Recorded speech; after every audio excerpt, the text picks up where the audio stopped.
이런 그 세월이 흘러가는, 또 하루가 지나가고 일주일이 지나가고 한 달과 1년이 지나가는 이런 세월들 속에서 우리는 많은 생각을 하고 많은 말을 하고 많은 행동을 합니다.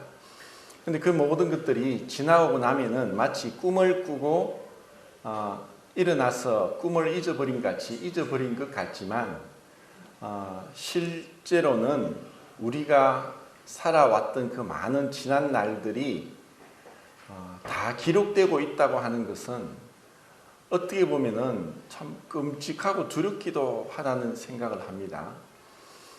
그래서 우리의 지나간 날들을 생각하면서 앞으로 우리가 살아갈 그 날도 어떻게 지혜롭게 살아야 될 것인가, 또 어떻게 계산되고 또 하나님 앞에 기억되는 그런 삶이 될 것인가 하는 것은 참 중요하다고 생각합니다.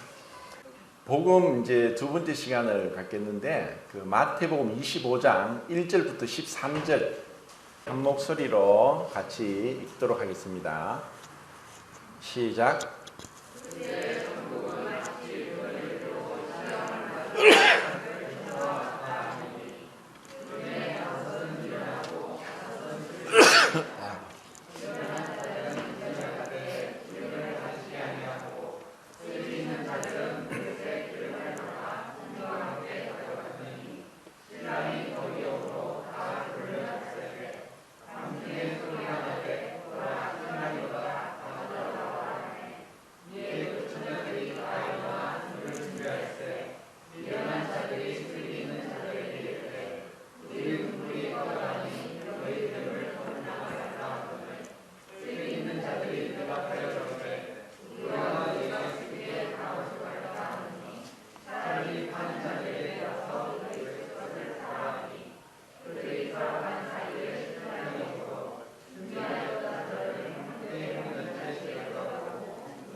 네, 이것을 우리는 열처녀 비유라고 말씀합니다.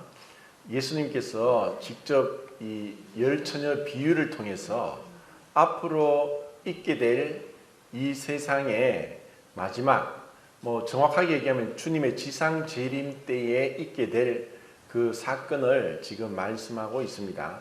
주님이 다시 오실 것인데 그때 이제 이런 일들이 일어날 것이다. 여기서 이제 열처녀라고 할 때 이들이 5명은 지혜롭고 5명은 미련하다. 그래서 숫자적으로 그냥 반은 지혜롭고 반은 미련하다는 뜻이 아니라 누군가는 지혜롭고 누군가는 미련하다고 이렇게 보는 것이 맞습니다. 이것은 이제 숫자적으로 그 2분의 1이라고 그렇게 생각해서는 안 되고 누군가는 지혜롭고 누군가는 미련하다. 그럼 그것이 어디서 그렇게 차이가 나는가, 또 나는 어떠한가라고 생각을 해보겠습니다. 그 지난 시간에도 그 혼인잔치 비유를 말씀을 드렸는데, 이 결혼이라는 것은 하나님께서 처음부터 인간에게 최초로 세우신 법이 결혼이고, 그리고 창세기 2장부터 사람을 창조하시고 제일 먼저 결혼을 하나님이 남편이 부모를 떠나 아내와 한 몸이 될지니라 라고 말씀하신 것이고, 그리고 성경의 마지막 요한계시록에도 19장에 어린 양의 혼인잔치에 대해서 말씀하고 있습니다. 그리고 이제 이사야서 54장에도 호세아 2장에도 그리고 또 복음서에도 이런 또 예수님이 7가지 기적을 기록한 요한복음에서 첫 번째 기적이 요한복음 2장에 가나 혼인잔치에서 물을 포도주로 만든 그 사건을 기록하고 있습니다. 그래서 우리 이제 살아가는 생활에 있어서 이 결혼은 우리와 뗄래야 뗄 수 없고, 또 결혼이 없다면은 또 우리는 지금까지 인류가 생존하고 지속될 수 없을 것입니다. 그러니까 이 결혼은 너무나 중요한 것인데, 그리고 이러한 그 결혼에 대해서 에베소서 5장에서는 그리스도와 교회에 대하여 말한다. 결국 하나님의 창조의 궁극적인 목적은 그리스도와 교회의 결혼입니다. 이것이 우리를 창조하신 궁극적인 목적입니다. 그래서 이것을 그러면 이제 이 땅에서 우리가 살아가는데 특별하게 유대인들이 살아가던 그 풍습은 하나님께서 그들을 통해서 말씀하시고 구원이 유대인에게서 남이라. 유대인으로부터 구원이 시작되고 또 그들의 행한 여러 가지 풍습들은 앞으로 우리가 맞이하게 될 것에 대한 그림자라고 생각하시면 됩니다. 우리는 지금 세월이 자꾸 변하다 보니까 옛날식으로 어떤 그 전통 혼례를 치른 사람은 거의 없습니다. 그렇지만 우리 부모님 세대는 전통 혼례를 치렀는데 오늘날은 지금 많이 바뀌어졌죠. 근데 이제 유대인들이 그 혼례를 치르는 것은 일주일 동안 지속됩니다. 그래서 대부분은 신랑이 신부집에 오게 되는데 밤늦게 와서 또 신부를 데리고 신랑 집에 데리고 가는 것이 그들의 그 혼인 풍습이었습니다. 그래서 지금 신랑이 오기를 기다리고 있는 그 열 처녀를 여기서 말씀하고 있습니다. 그리고 이런 처녀들이 신부라고 얘기는 하지 않지만 우리는 신부라고 볼 수 있고 또 유대인의 풍습상 신부의 덜러리로서 신랑을 맞이하는 그러한 처녀들도 있다고 생각하는데 우리는 그냥 여기서 이제 열 처녀가 신랑을 기다린다고 이제 생각해 볼 수 있습니다. 그런데 이제 그들에게 있어서 차이는 뭐냐 하면은 등을 가지고 있다는 것입니다. 왜냐하면 신랑이 언제 올지 모른다는 것. 이것이 그들에게 있어서 왜 그러면은 언제 올지 모르느냐. 이것은 신랑은 곧 예수 그리스도를 상징하고 있습니다. 예수님이 다시 오십니다. 그리고 이것은 너무나 명확하고 분명한 사실입니다. 그런데 그 열 처녀들이 목적은 뭐냐? 신랑을 기다리는 것입니다. 그런데 그들이 겉으로는 똑같이 신랑을 기다리고 있고 또 그들이 준비한 것이 있습니다. 등을 준비했습니다. 그 등은 신랑이 밤늦게 오니까 언제 올지 모르니까 등을 어두워지면은 그 신랑을 보기 위해서 또 길을 밝히기 위해서 등에 불을 켜야 됩니다. 그런데 신랑이 점점 언제 올지 모르게 점점 시간이 흘러가지만 흘러가는 가운데 그들은 다 피곤해서 졸고 있는 그런 상황을 말씀하고 있습니다. 이것은 오늘날 우리의 삶의 모습과 너무나 똑같습니다. 지금 열 처녀는 어쩌면 교회 밖에 있는 사람들을 얘기한다고 보지 않습니다. 교회 밖의 사람들은 신랑을 기다리지도 않습니다. 그들은 그냥 이 세상에 빠져서 이 세상의 쾌락에 빠져서 이 세상에서 그들이 삶의 모든 것이 달려있기 때문에 그들은 오로지 자기를 위해서 살아가고 그들의 목적은 자기의 욕망을 성취하는 거고 자기가 좋을 대로 하는 것입니다.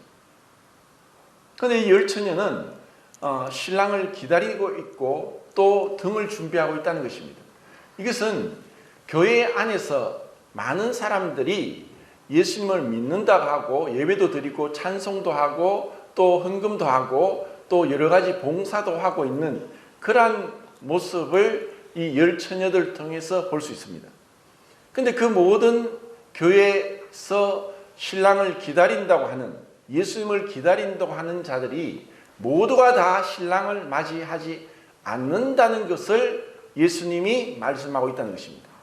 그러면 이런 말씀을 들으면서 우리는 이 말씀을 통해서 그러면은 나는 지혜로운 처녀인가 미련한 처녀인가 하는 것을 자기 자신에게 질문을 해야 되고 점검을 해야 되고 자기를 살펴봐야 됩니다.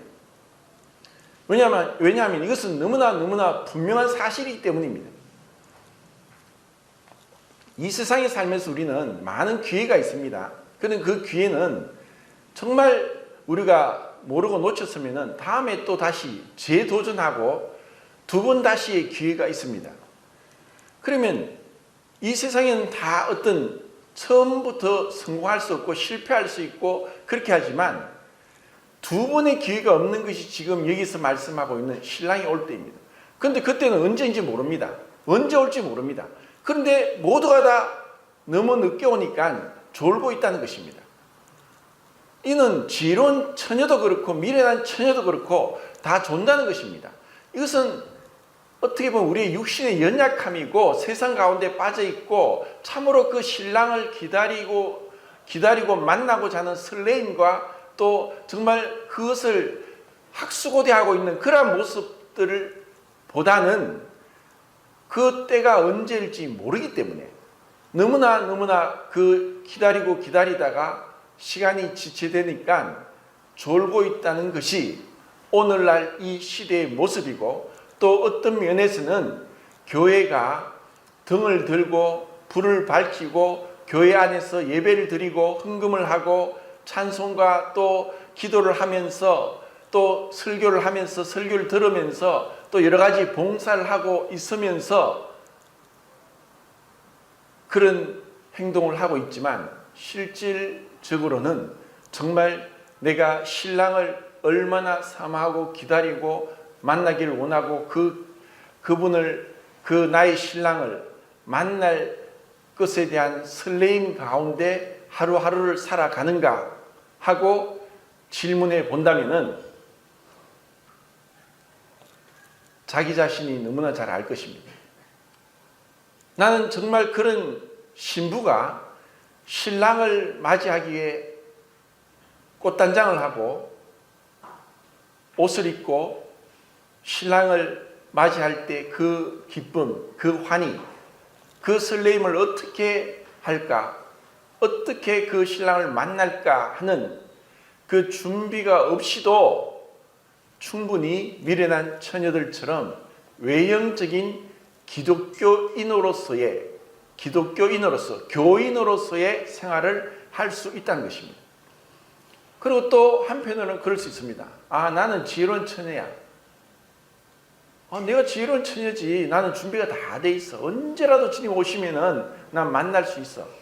그래서 난 하나도 걱정하지 않아. 너무나 확신에 찰 수도 있습니다. 그런 사람을 대해서 예수님이 마태복음 7장에서 말씀하셨어요. 그날에 많은 사람이 나더러 이르되 주여 주여 우리가 주의 이름으로 선지자 노릇하며 주의 이름으로 귀신을 쫓아내며 주의 이름으로 많은 권능을 행하지 아니하였나이까 하리니, 그때에 내가 저에게 밝히 말하되 내가 너희를 도무지 알지 못하노라. 불법을 행하는 자들아 내게서 떠나가라. 이런 말씀을 예수님도 하신다는, 지금 여기서 미련한 다섯 처녀에게 하신다는 것입니다. 분명히 미련한 처녀들도 나는 그리스도인이다. 나는 구원받았다. 나는 천국 갈 수 있다. 나는 세례도 침례도 받았다. 나는 교회에서 이렇게 봉사하고 있다. 주의 이름으로 선지자 노릇하며 주의 이름으로 목사다, 장로다, 집사다. 그렇게 내가 직분을 가지고 섬기고 있다. 그리고 주의 이름으로 능력을 행했다. 귀신도 쫓아내왔고 또 많은 능력을 행했다.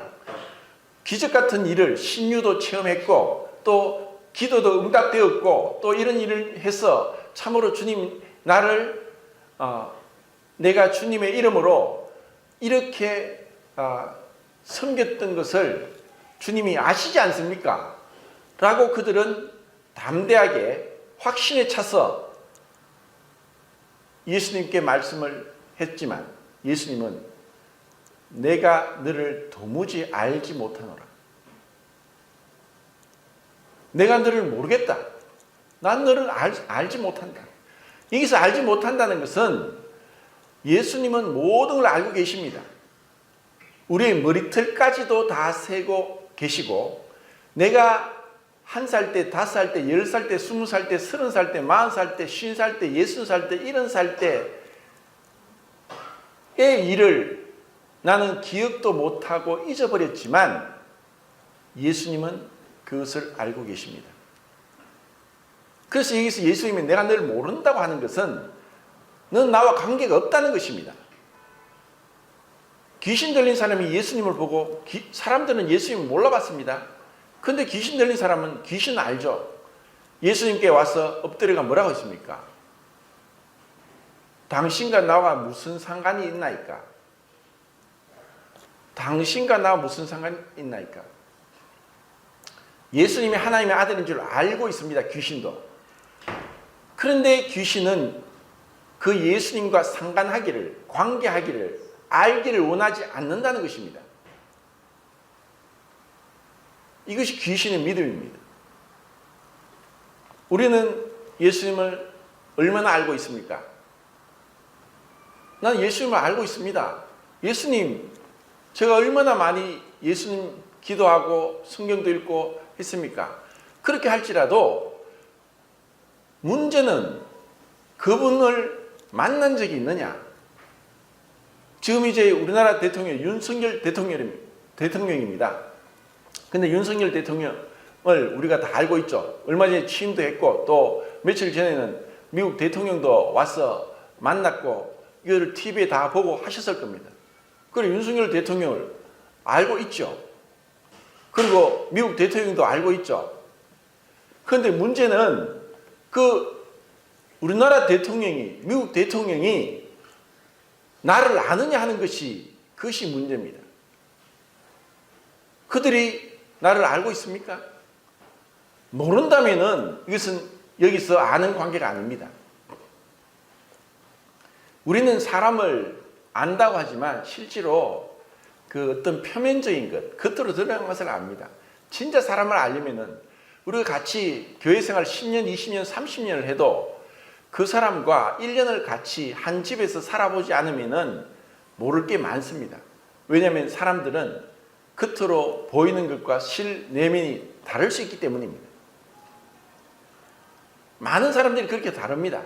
그리고 어쩌면 잠시 보일 때는 좋은 모습을 보이려고 하지만 실제로 내 생활 습관이 어떤지, 내가 무엇을 추구하고 있는지, 무엇을 좋아하는지, 어떻게 시간을 보내는지, 무슨 시간을 많이 내가 할애하고 있는지, 어디에다가 나의 정력을 쏟고 있는지, 내가 무엇을 추구하고 있는지 그것을 우리는 잘 모를 수 있습니다. 예수님을 정말 내가 알듯이 그분이 나를 아는가? 그분이 나를 알고 계시는가? 그것에 대해서 확신이 없다면 이것은 가장 불행하고 가장 어리석은 사람입니다. 그것을 미련하다고 합니다. 문이 닫혔다. 문이 닫혔기 때문에 열 수가 없다. 왜냐하면 예수님이 나는 처음이요 끝이다. 알파요 오메가다.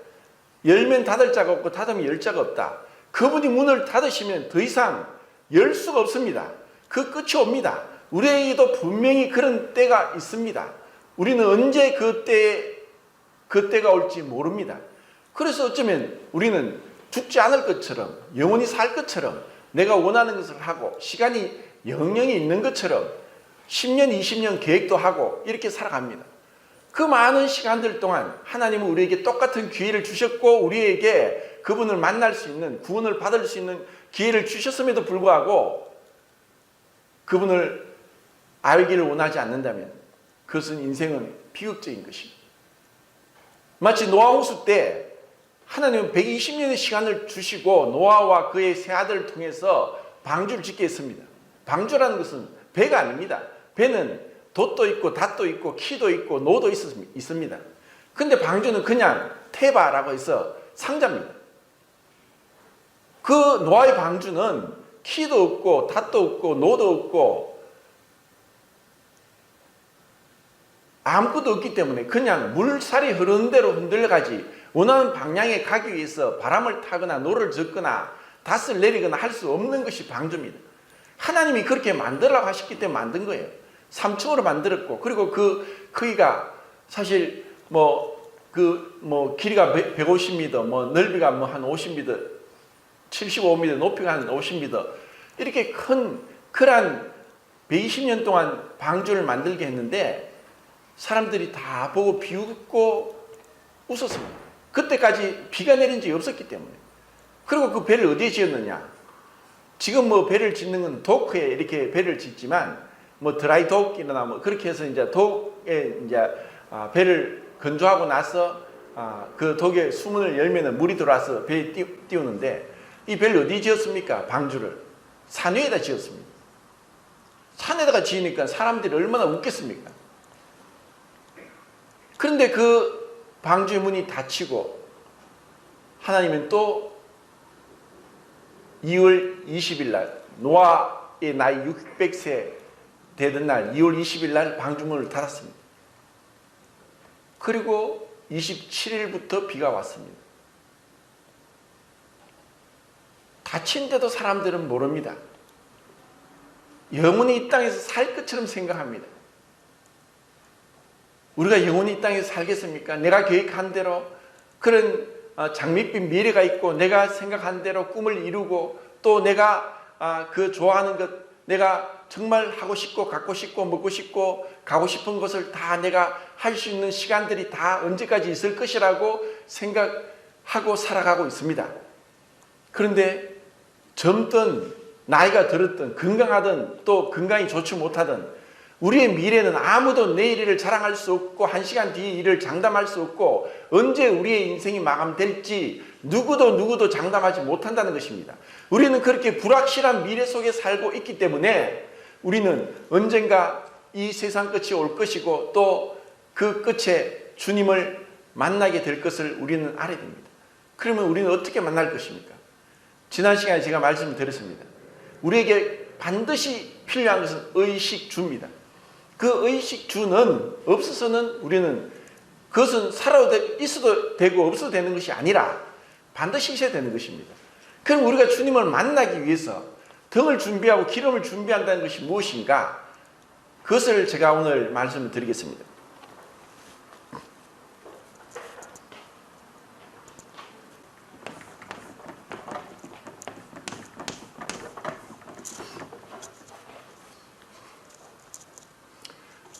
우리는 살면서 의식주가 액세서리도 아니고 선택사항도 아니고 필수입니다. 그래서 옷이 없으면 얼어 죽든가 부끄러워 죽습니다.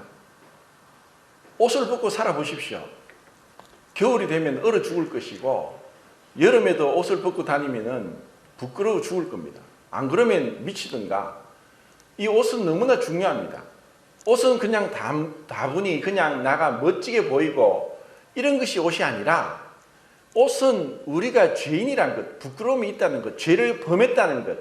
그래서 이대로는 하나님 앞에 나가지 못하고 사람 앞에도 나가지 못한다는 것을 옷을 얘기하고 있습니다.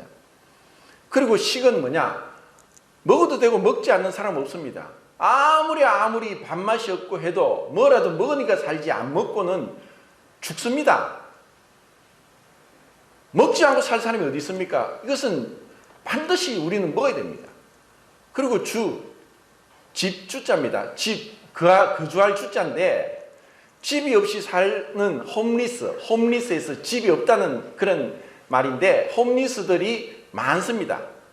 그런데 그들이 아무리 홈리스라도 한겨울이 되고 이 바깥에서 눈이 오고 꽁꽁 얼어붙은 땅에 밤을 지나면은 그 다음날은 동사되어서 죽어 있을 겁니다.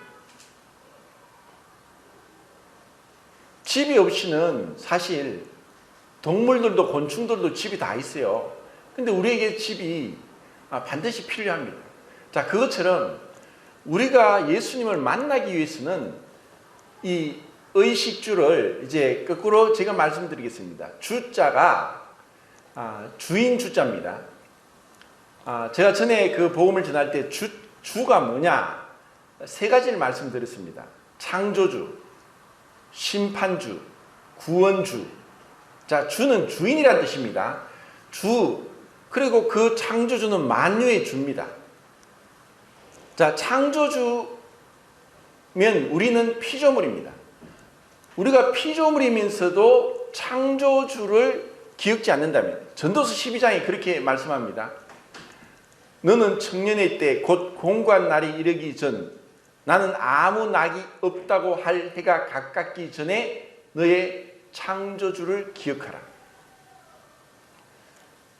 인생이 참 미련한 것은 자기가 피조물이면서도 창조주로 생각하고 자기가 원하는 대로 할 수 있다고 자기의 신념과 야망과 욕망대로 살아가는 자들입니다.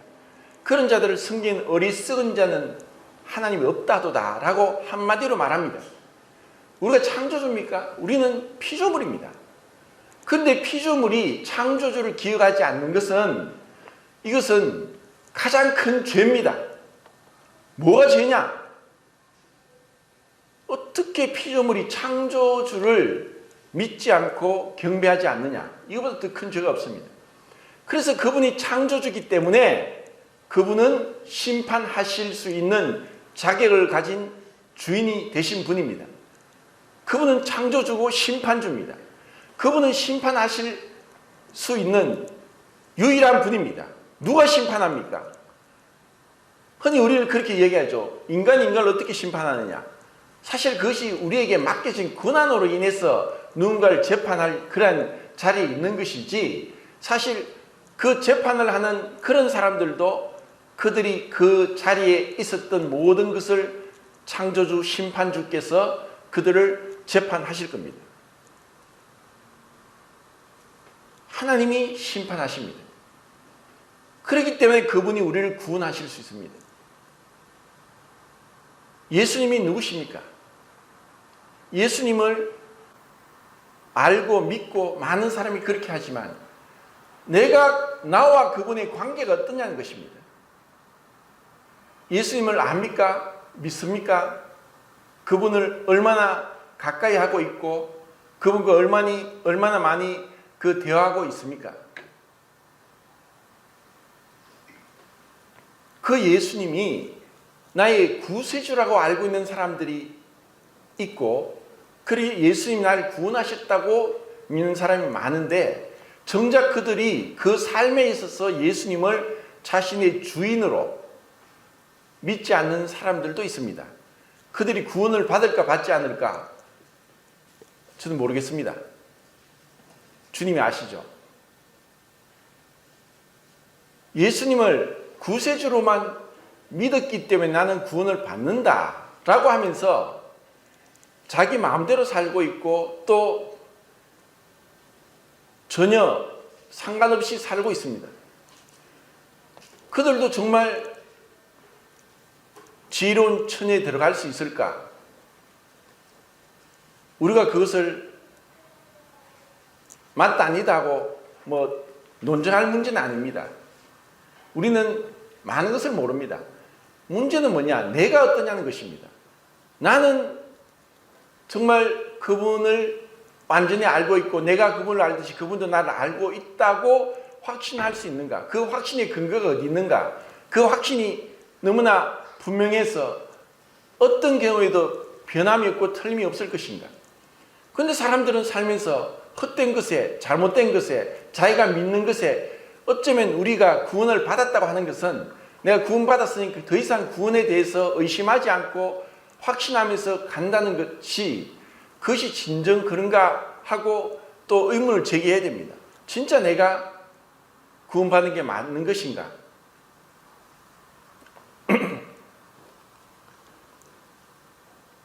많은 사람들이 구원받았다고 하면서 교회 생활하다가 교회를 떠나가서 교회 생활하지 않고 그냥 세상 가운데 사는 사람들이 많습니다. 또 그런 경우에 대해서도 우리가 그들이 구원받았다 안 받았다고 말할 어떤 우리의 처지가 있고 우리가 어떤 자격이 있는 것은 아닙니다. 그런데 정말 그 예수님이 나의 구세주고 나의 주인이다. 나의 모든 것이다. 나의 삶의 모든 것입니다. 그분은 나의 신랑이고 그분은 나의 하나님이고 나의 왕입니다.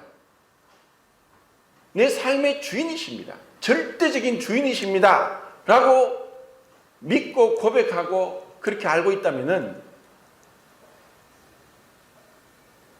어떻게 우리가 교회를 떠나서 살 수 있습니까? 교회 생활하는 것이, 예배 드리는 것이 내가 그럴 만하기 때문에 예배 드리고 교회 나오고 생활합니까? 다른 어떤 중요한 일이 있어도 나는 교회 나와서 예배 드리겠습니다. 설사 내가 내일 어떤 큰 일이 있어서 사업상 큰 문제가 되고 그래서 망하는 일이 있더라도 나는 오늘 예배를 드리겠습니다.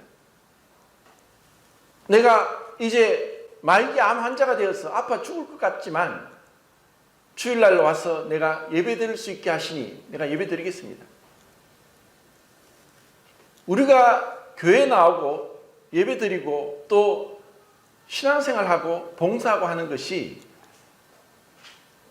그냥 내 삶의 두 번째고 또 내가 그렇게 하는 것이 좋기 때문에 하는 것이냐, 아니면은 이것이 나의 첫 번째다. 나의 첫 번째 일은 내가 다니는 회사 직장도 아니고 학교도 아니고 주님이 우선이다. 나는 예배 드린 게 우선이고 하나님 앞에 찬송하고 그분을 경배드리는 게 우선이다. 그 어떠한 것도 이 자리를 나는 빼앗기지 않고 빼앗길 수 없고 나는 주님만을 우선으로 섬긴다. 왜냐? 그분은 나의 신랑이니까. 나의 왕이고 나의 하나님이고 나의 반석이고 나의 구원자니까. 그래서 나는 예수님을 나의 주인으로 나의 구세주로 나는 그분을 섬기고 내 마음에 모시고 있다. 나를 나보다 더 사랑하시고 더 잘 아시고 나를 위해 자기의 모든 것을 주시고 나와 영원히 함께 하시고 나를 영원히 버리지 않고 나를 외면하지 않고 내가 행한 대로 갚지 않고 나를 나보다 더 사랑하시는 그분을 나는 가장 존귀하게 여기고 내가 비록 그렇게 주님을 믿고 섬기고 따른다고 할지라도 그 주님 보실 때 부족하고 허점투성이고 실수와 또 그 죄가 있지만 그래도 그분이 내가 비록 금을지라도 내가 아름다운 내가 계달의 장막 같을지라도 솔로몬의 휘장과 같으리라.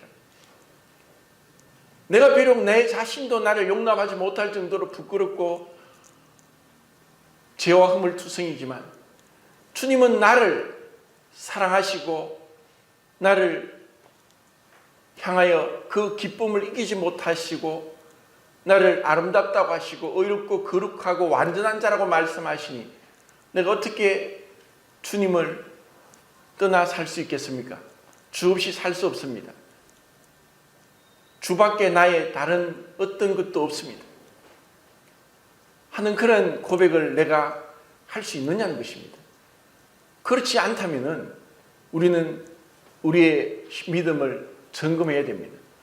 아니면 지금이라도 주님, 나의 모든 것이 되십시오. 그분께 진정으로 그것이 마음으로 내가 그분 앞에 굴복하고 엎드리고 그분을 모셔드리는 것, 그것이 구원입니다. 이것을 이런 마음이 없다면, 이런 갈급함이 없다면 이것은 그렇게 해도 되고 안 되고 되는 것이 아니라 이것은 누가 떠먹여주는 것이 아니라 자, 미련한 처녀들이 신랑이 드디어 오니까 나중에 졸다가 신랑이 온다는 연락을 듣고 그들이 일어났는데 보니까 등에 기름이 다 있어 기름이 없어져서 불이 밝혀지지 어두워서 볼 수가 없습니다. 그러자 그들이 등에 기름이 있는 그 지혜로운 처녀에게 우리에게 기름을 좀 달라고 우리에게 팔아라고 내가 사겠다고. 근데 지혜로운 처녀가 뭐라고 했습니까? 우리가 줄 것도 없다. 넌 다른 데 가서 기름을 사오느라고. 그래서 그들은 기름을 사러 간 사이에 신랑을 만났고 문은 닫혔고 그들은 들어올 수 없는 것입니다.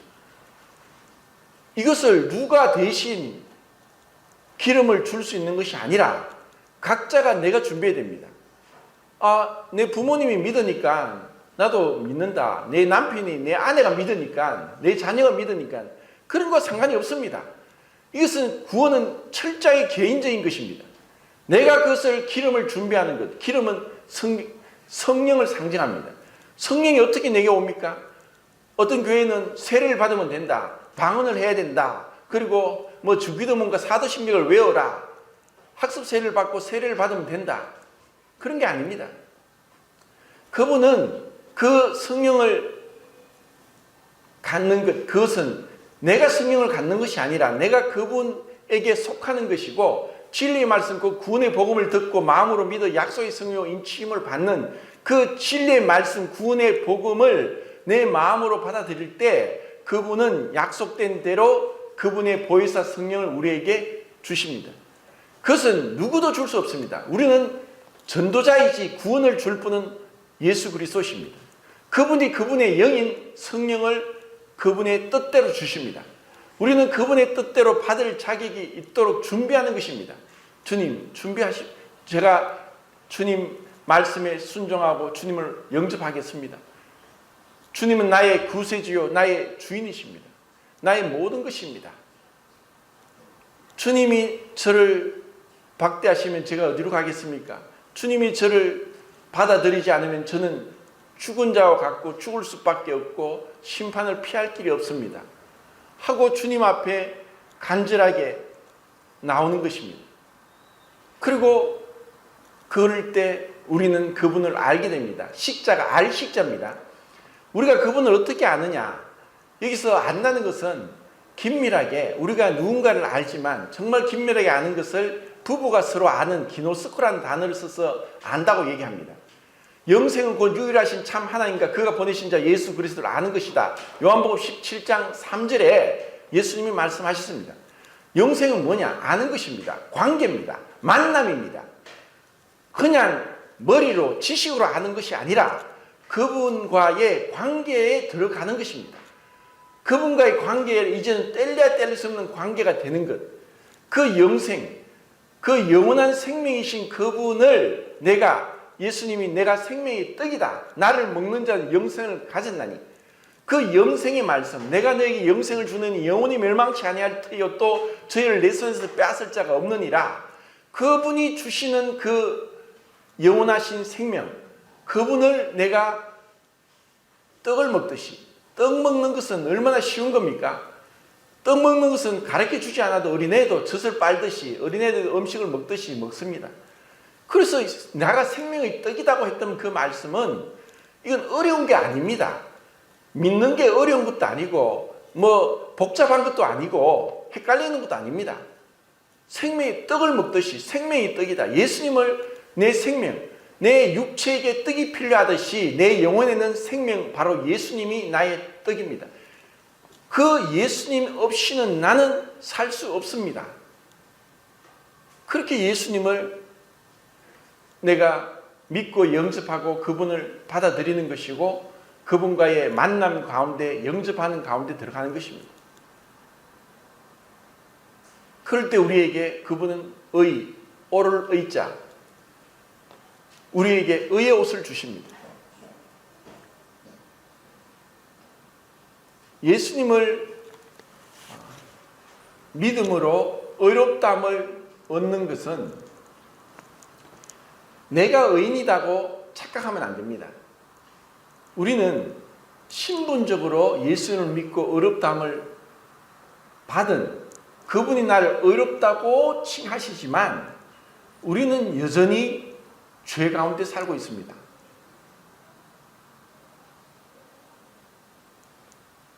이제 우리가 그분을 알고 그 지혜로운 처녀로서 그 등과 기음을 가지고 그분을 맞이할 때 그리고 그분과의 관계 속에 들어갈 때 그때 우리는 진정으로 내 자신이 어떠한 자인지 알게 됩니다.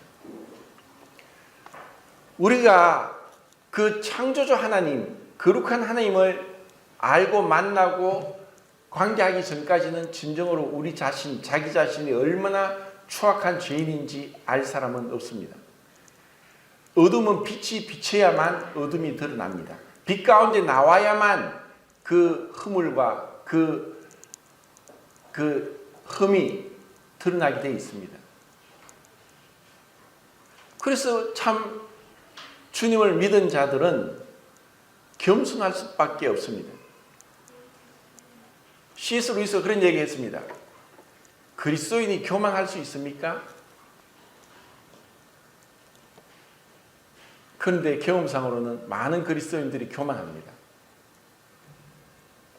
그들이 주님을 안다고 하지만 피상적으로 알고 있고 그분과 친밀한 관계 안에 없습니다. 그리고 그들에게 주님을 경외함이 없으면서도 구원받았다고 합니다. 주님을 아는 것은 그의 친밀함이 경외하는 자에게 있으며, 언제 우리가 주님과 친밀하고 가까워지느냐? 그분께 가까이 칠수록 우리는 그분을 경외하게 되고 우리는 그분 앞에 엎드리고 겸손하게 됩니다. 사람들 앞에서 높임을 받고 사람들로부터 어떤 평가를 받는 것은 많은 부분에 있어서 그릇되고 또 과할 수도 있고 또 모자랄 수 있습니다. 또 스스로 사람들은 자기 자신을 좋게 평가합니다. 나는 이 정도 하면 괜찮은 거야. 이 정도 하면은, 늘 사람은 자기 자신을 더 좋게 보고 다른 사람을 깎아내립니다. 자기 자신을 더 좋게 보고 있다는 것을 어떻게 아느냐? 빌립보서 2장의 말씀이 나옵니다. 자기보다 남을 낮게 여기고, 이것은 주님의 마음이 아니면 절대로 불가능합니다. 그건 제가 잘 알고 있습니다. 항상 제가 남보다 내가 더 낫다고 착각하고 오판을 하고 있습니다. 그게 아닙니다. 그건 아직 주님의 마음을 모르기 때문입니다. 주님이 어떠한 분입니까? 자기를 비워 종의 형체를 가져 사람들과 같이 되었고 죽기까지 순종하셨으니 곧 십자가에 죽으십니다.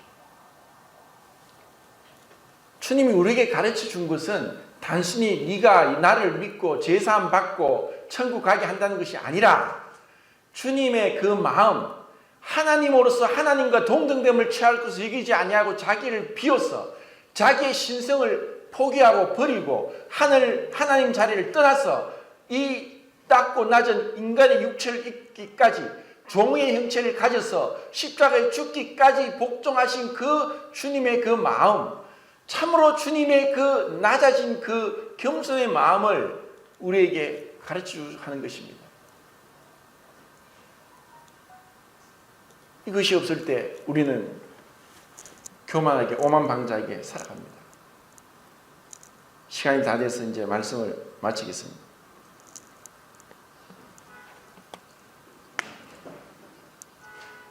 내가 예수님을 얼마나 알고 있느냐? 주님이 나를 아신 만큼 나도 주님을 알 것이다. 고린도전서 13장 12절이나 또 갈라디아서 4장 9절과 디모데후서 2장 19절에 분명히 예수님이 내가 주님을 안 것처럼 그분이 나를 알 것이다. 주님이 아시지 않습니까? 저는 참으로 부끄럽고 추악한 자입니다. 그런데 주님이 이런 나를 사랑하시니 내가 어째 주님을 떠나 살 수 있겠습니까? 주님, 어서 속히 오시옵소서. 그리고 이 죄 많은 세상에서 더 이상 죄 가운데서 넘어지지 않고 주님과 온전히 기쁘고 즐거운 그 만남, 주님을 알아가는 그 날들 속에 주님을 경외하고 경배할 그 날들을 사모하고 기다립니다 하는 그러한 우리가 되길 바랍니다. 이상입니다.